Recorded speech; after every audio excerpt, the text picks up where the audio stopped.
నమస్కారం గురుగారు. నమస్కారం అమ్మా. గురుగారు, అయోధ్యలో బాలరాముడి విగ్రహం ప్రతిష్ఠించారు. దీని వెనుకున్న రహస్యం ఏంటి గురుగారు? ఎందుకంటే అన్ని చోట్ల సీతారాములు ఉంటారు. కానీ ఇందులో మాత్రం బాలరాముడిని ప్రతిష్ఠించారు. దీని వెనుక ఉన్న విశిష్టత ఏంటి? అలాగే ఆలయ నిర్మాణం యొక్క విశిష్టత ఏంటి గురుగారు? తప్పకుండా. ముందుగా శ్రీ మహాగణపతి దేవతోజ నమః. జయ శ్రీరామ్. ఆ వినాయకుడు అందరినీ కూడా శుభం కలిగించాలి, అన్ని విషయాల్లో కూడాను దిగ్విజయం కలిగించాలని నేను కోరుతున్నాను. ఇక్కడ మీరు ఎక్కడ ఏ ఆలయానికి వెళ్ళినా కూడా సతీ సమేతంగాను మనకు కనపడుతూ ఉంటాయి. అయోధ్యలోనే బాల విగ్రహము ప్రతిష్టాపన చేయాలంటే అంటే మీకు కింద మాత్రం అంత సమేతంగా ఉన్నారు. పంచలోహంలో బంగారు విగ్రహాలు రామ, లక్ష్మణ, సీత, భరత, శత్రుఘ్ను, ఆంజనేయ స్వామి వాళ్ళ పరివారం అంతా కూడాను అన్ని కింద సెట్లో ఉన్నారు. ఉన్నారా? అది అప్పటి నుంచి వచ్చేవంటి ఒక ఆచారం. ఓకే, సరే. భారీ ఎత్తున పెట్టకూడదు అనేసి ఆ రాముడు ఎప్పుడైతే కూడా రాఘుల వంశం నుంచి సూర్యవంశం నుంచి వచ్చినటువంటి ఆచారం ఏదైతే ఉందో ఆ వంశ విగ్రహం మాత్రాన్ని అక్కడ ప్రతిష్ఠించి ఉంది, ఆల్రెడీ ఉన్నాయి. అయితే ఇక్కడ ఏకైకమైనటువంటి బాలరాముడు ఏంటిదే అంటే ఏదైతే 5 సంవత్సరాల లోపు ఉన్నటువంటి బాలుడు, ముద్ద మనోహరమైనటువంటి బాలుడు, మైమర్పించేవంటి బాలుడు, ఆయన నగుమొహము చూస్తుంటే కంట్లో నీళ్ళు అలా కారిపోతూ ఉంటాయి.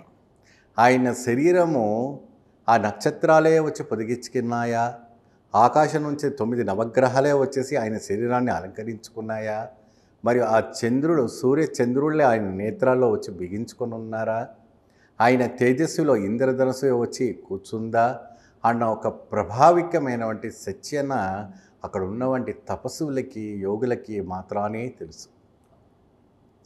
ఆ స్వామి ఎప్పుడైతే ఆలయంలో ప్రవేశించాక అక్కడ చేసేవంటి ఆచారాలు కావచ్చు, అక్కడ చేసేవంటి ఒక కార్యక్రమాలు కావచ్చు, మన ఉత్తరాయణంలో చేసేవంటి విశేషమైనటువంటి విగ్రహ ప్రతిష్ట ఆవిష్కరణ ఆ ఒక అద్భుతమైనటువంటి అంటే మాటల్లో వర్ణించినటువంటిది కాదు.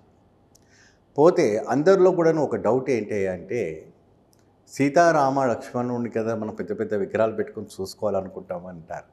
కానీ ఇక్కడ స్వామివారు పుట్టిన స్థలం, పెరిగిన స్థలం ఏమండి, ఆయన కళ్యాణం అయిపోయాక వెళ్ళిపోయారు, ఆయన ఇక్కడ ఉండలేదు అయోధ్యలో. కాబట్టి ఇక్కడ సీతారామ లక్ష్మణుని ఒక విగ్రహాలు మాత్రం ఆవిష్కారం పెట్టరు. ఎందుకంటే ఆ ఒక బాలుడు పుట్టాడు కాబట్టి. అయోధ్యుడిలో రాముడు ఒకడే కాదు, అందరూ పుట్టారు.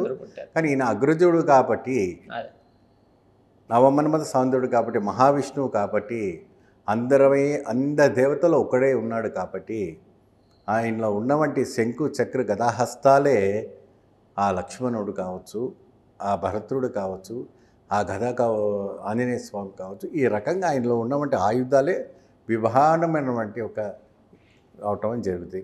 ఆమె ఒక హృదయస్థానంలో ఉన్నటువంటి లక్ష్మి, ఆ సీతాదేవి ఏమండి, ఇంకా సపరేట్గా ఆయన వర్ణించడానికి అవసరమే లేదు.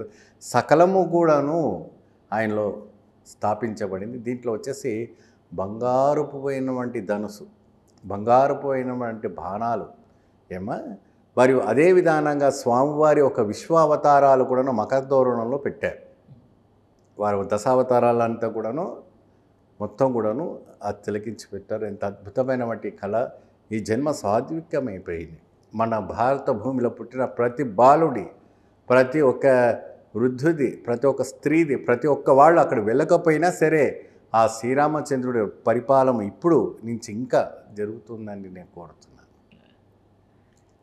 ఆలయ విశిష్ట அப்படினே ఇది 7 తరాల వరకు కూడా చెక్కు చెదరకుండా హై టెక్నాలజీతోని ఇదివరకు ఎన్నో మసీదులు కట్టి, ఎన్నో ఇదులు కట్టి, ఎన్నో చర్చిలు కట్టి, ఎన్నో ఇది చేసి ఆ మట్టంతా తీసి ఎటువంటి కూడాను స్టీల్ వాడకుండా కేవలము రాగి, ఇత్తడి, డంకు సున్నము ప్లస్ అది క్లాక్ వైజ్ సిస్టమ్ ద్వారా నిర్మించడం అనేది చరిత్రలోని మహాప్రాముఖ్యతమైనటువంటి ఆలయం.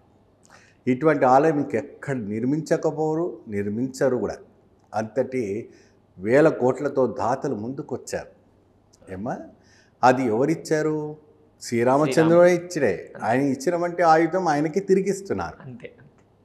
ఈ దేహము ఎప్పుడు పోతుందో తెలియదు, కానీ ఆలయం స్థిరస్థాయిగా నిలబడుతుంది అంటారు మరి శ్రీరామదాసు వారు. రామదాసు అదే అన్నారు, నేను అందరి దగ్గర కూడాను కాసులతో అందరితో భిక్షాటన చేసి నేను భద్రాచలంలో శ్రీరామచంద్రుని ఒక పట్టాభి ఆలయం నిర్మించాను భాష.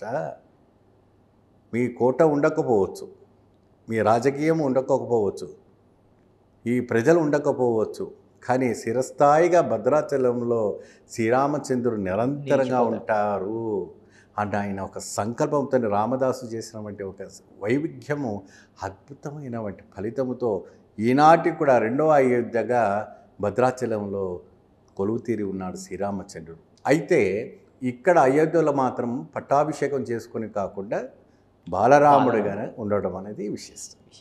చాలా చక్కగా వివరించారు గురుగారు, ధన్యవాదాలు. జై శ్రీరామ్.